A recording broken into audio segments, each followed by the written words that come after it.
Peace everyone, welcome back to Stoic Ronin Studio.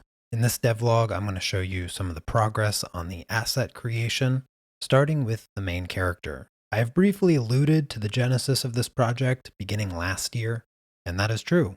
When I first started game development, it was April 2024. That is when I made my first C++ project. I focused on learning C++ and got into Unreal at the end of the year. Took about 8 months of grinding C++ before I finally felt ready to try Unreal Engine. I then spent about 4 weeks making my first Unreal game with a friend. And of course, after making it, deluded myself into thinking I could start making whatever I want. This was the true beginning of Catalyst of Quoralis. This is when I started writing the story, but with no intention of a full book.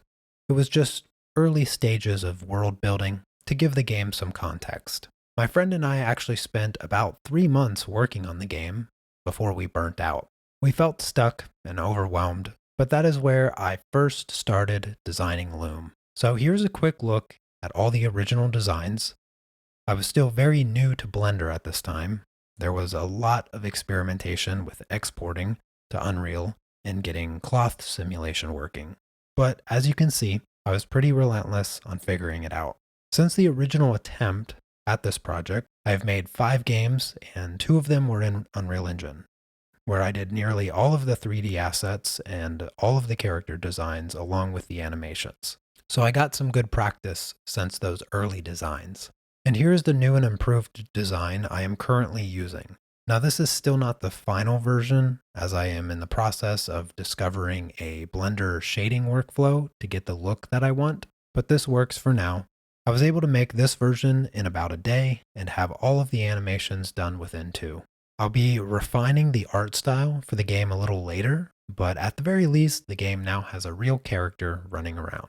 So let me talk you through a little bit of my workflow, because you might be wondering, how does a 3D model work in a 2D game engine? Well, once I have the character modeled and rigged, I set up an isometric camera. I'm using 256 by 256 resolution with a 57-degree angle, which is a little steeper than the standard 60-degree isometric perspective. I then render out each frame of the animation. For most cycles, it's 12 frames, but some animations are only 8. I then rotate the character 22.5 degrees and repeat this 16 times to have a full 16-way sprite sheet. Then I just combine them all into the completed sprite sheet, which is then used by the water engine's animation component. Also, for the record, I don't manually do this. I use a Python script.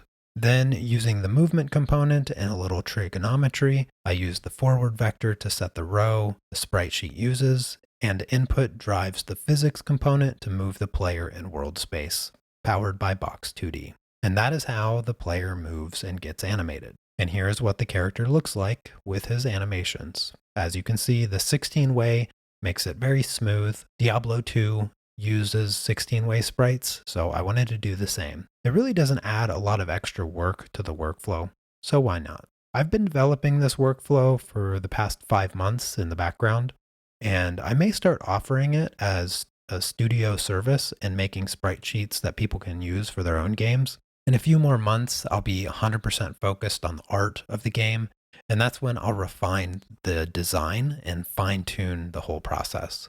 Having only been learning Blender on and off these past 2 years, I'm very satisfied with the skills I've been able to develop.